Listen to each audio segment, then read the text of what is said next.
اور اپنے تیروں کو ان پر ختم کروں گا۔ وہ بھوک کے مارے گھل جائیں گے اور شدید حرارت اور سخت ہلاکت کا لقمہ ہو جائیں گے، اور میں ان پر درندوں کے دانت اور زمین پر کے سرکنے والے کیڑوں کا زہر چھوڑ دوں گا۔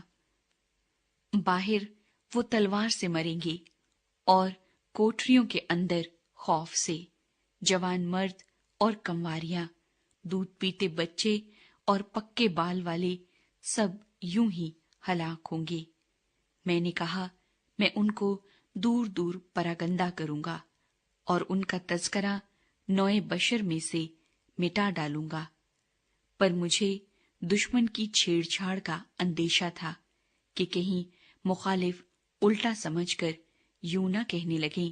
کہ ہمارے ہی ہاتھ بالا ہیں، اور یہ سب خداوند سے نہیں ہوا۔ وہ ایک ایسی قوم ہے جو مصلحت سے خالی ہو، ان میں کچھ سمجھ نہیں۔ کاش وہ عقل مند ہوتے کہ اس کو سمجھتے اور اپنی عاقبت پر غور کرتے، کیوں کر ایک آدمی 1000 کا پیچھا کرتا اور 2 آدمی 10,000 کو بھگا دیتے، اگر ان کی چٹان ہی ان کو بیچ نہ دیتی اور خداوند ہی ان کو حوالے نہ کر دیتا، کیونکہ ان کی چٹان ایسی نہیں جیسی ہماری چٹان ہے، خواہ ہمارے دشمن ہی کیوں نہ منصف ہوں، کیونکہ ان کی تاک سدوم کی تاکوں میں سے اور امورا کے کھیتوں کی ہے۔ ان کے انگور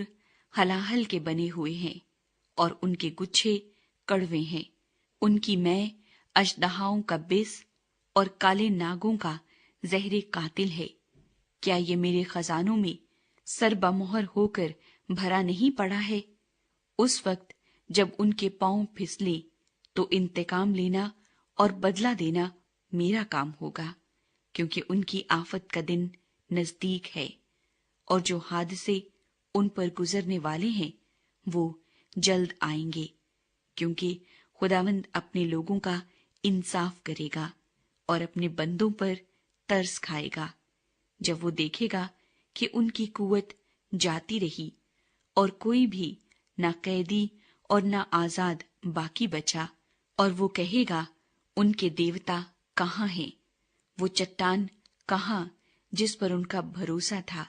جو ان کے ذبیحوں کی چربی کھاتے اور ان کے تپاون کی میں پیتے تھے۔ وہی اٹھ کر تمہاری مدد کریں، وہی تمہاری پناہ ہوں۔ سو اب تم دیکھ لو کہ میں ہی وہ ہوں، اور میرے ساتھ کوئی دیوتا نہیں۔ میں ہی مار ڈالتا اور میں ہی جلاتا ہوں، میں ہی زخمی کرتا اور میں ہی چنگا کرتا ہوں، اور کوئی نہیں جو میرے ہاتھ سے چھڑائے، کیونکہ میں اپنا ہاتھ آسمان کی طرف اٹھا کر کہتا ہوں کہ چونکہ میں ابد الآباد زندہ ہوں،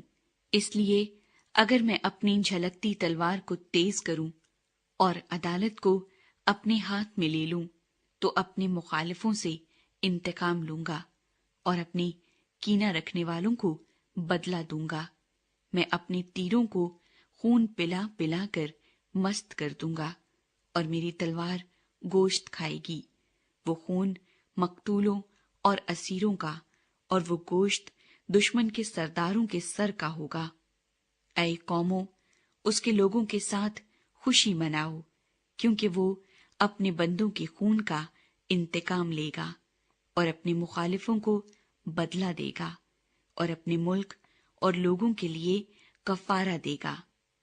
تب موسیٰ اور نون کے بیٹے ہوسیہ نے آ کر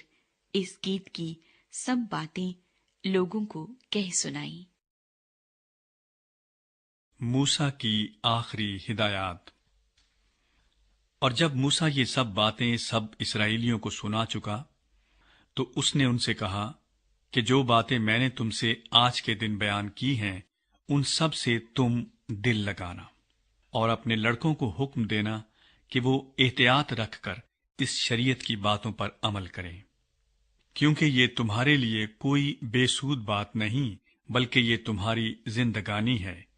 اور اسی سے اس ملک میں جہاں تم یردن پار جا رہے ہو کہ اس پر قبضہ کرو تمہاری عمر دراز ہوگی۔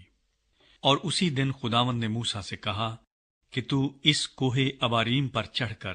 نبو کی چوٹی کو جا،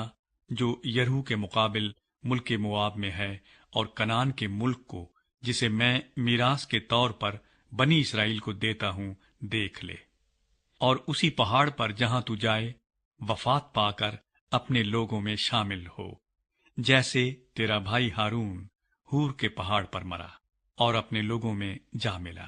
اس لیے کہ تم دونوں نے بنی اسرائیل کے درمیان دشت سین کے قادس میں مریبا کے چشمے پر میرا گناہ کیا، کیونکہ تم نے بنی اسرائیل کے درمیان میری تقدیس نہ کی۔ سو تو اس ملک کو اپنے آگے دیکھ لے گا، لیکن تو وہاں اس ملک میں جو میں بنی اسرائیل کو دیتا ہوں جانے نہ پائے گا۔